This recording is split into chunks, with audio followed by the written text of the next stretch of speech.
Hey, what's going on, guys? Bori Afolabi here, and today I am talking about mixing. I finished the recording of the EP. Obviously, I wrote it, I recorded it, did all the instrumentation, everything like that, and now I'm doing the mixing. This is probably elementary for most of you or some of you, but if it's not, let me just run through quickly what mixing is in a general terms. So, mixing is when you take all the individual audio recordings that you've done. So each track, right? Like say you have a guitar track, you have a multiple drum tracks. If you did a multi-track drumming session, like kick, snare, all those things, you mic each individually, and then your vocals and other instrumentation. Each of those things is recorded on a track, right? So when you take all those tracks and you combine them inside your digital audio workstation, that's kind of what mixing is. Actually, no. Mixing is really balancing all those tracks together to sound equal and to sound as sonically pleasing as you can, really. Trying to get everything to some kind of commercial level and make sure that you can hear everything clearly in its specific sound space or frequency, and that everything is mixed together. It's kind of like if you ever play in a band and, you know, the guitarist is super loud, which they usually are, and you always have to tell them to turn down, right? That is not a balanced mix. So this is kind of making sure that everybody is well heard and heard as the instrument should be heard. And then there's something called stereo, which is far left and right and everything in between. And you're placing things in that field. It's kind of an illusion, but you're placing everything in its proper place so that it's balanced. Balance is the key word. Mixing is basically balancing. And then once you're done all that, you take all those tracks, right? And then you squash them down you funnel them down to basically one stereo track, which is what you end up hearing on a CD, right? So CD, your favorite song on a CD started as a bunch of things we call tracks or stems, some people call it. And that's what they consolidate down to two or to one stereo track, and then that's what you send to your mastering engineer, or you master yourself. So I'll talk more about mastering later, but that's just a quick tidbit on mixing. One other thing I wanted to say is I don't I know I mix, right, but I haven't mixed in a while. I'm getting back into it because it's something I used to do and I loved it.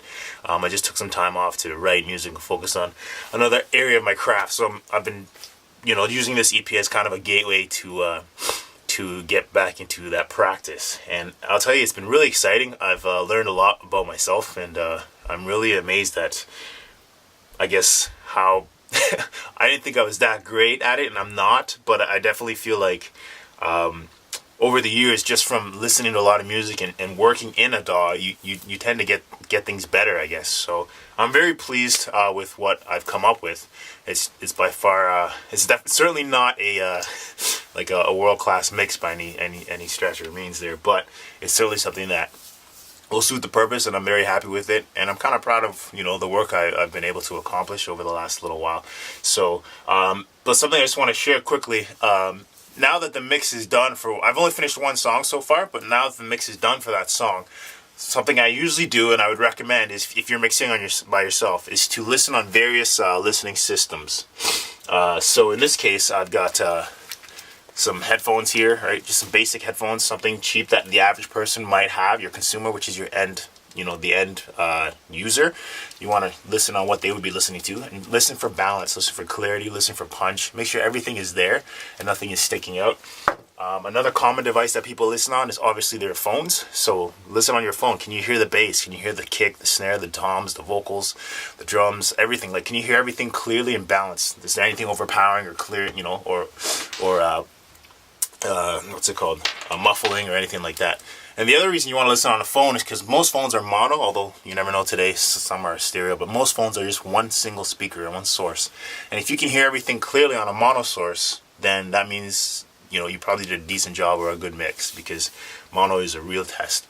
And then your little earbuds, right? You want to use those too. And there's one more place, and that is actually just 1 second.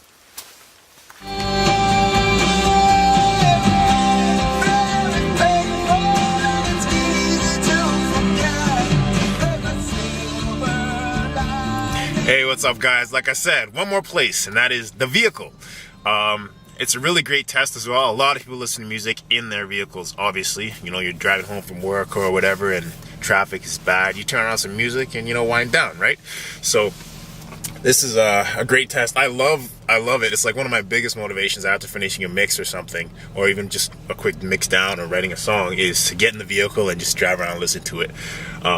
And the other night when I finished this mix, the first pass on it, I drove around for a bit and I still wanted to keep listening, so I decided to go through McDonald's drive-thru and bought an ice cream cone, which I ended up not actually eating. I just threw it in the freezer, but I just needed to buy time, so that's kind of maybe not a great habit, but I really enjoy that time, because it's kind of like where your work, you get to really see it all pay off. All those weeks and months of writing, recording, mixing, you know, it comes down to this, and this is what you've been working towards, and it's really rewarding. It's a great feeling.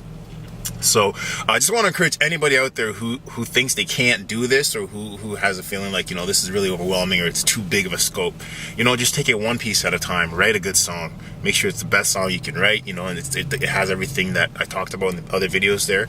And then work on, you know, getting a basic DAW set up and just learn how to record the very basics, right? Get a good sound, get a good mic source, get a good sound source, get a good miking placement, record it.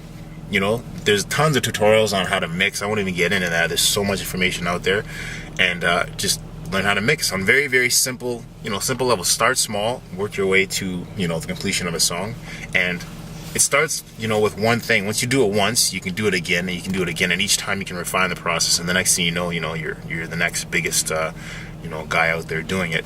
So I just want to encourage you. It's not impossible. It's a little bit of work, a lot of work actually, but if you stick with it, and you don't overwhelm yourself with the bigger picture, you're gonna find yourself very happy in the end.